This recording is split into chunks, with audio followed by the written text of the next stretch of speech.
Earlier, my humidity was 26. You bring you over here to my homemade humidifier. Check this out.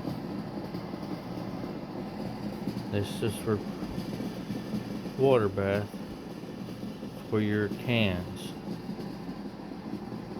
for making all your vegetables, like this stuff here. Here's all my pickles I made through that thing. Multi-use. It's putting a lot of moisture in the air. Look at that. Way better than these things.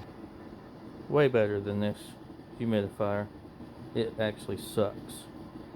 It's okay for maybe a 3x3 room, nothing more.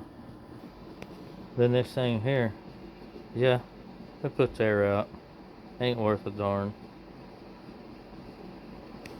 Don't put enough out to mount anything. It's been running non-stop, and this one's been running non-stop and absolutely has not made a dent. Hasn't even changed the gauge at all. But you want one heck of a fast way, you can boil water on the stove, or you can get a great big pot like mine. It's only been on for an hour and already went up. So far an hour and went up 40% in moisture. 68 degrees inside, perfect temperature. Y'all have a good day.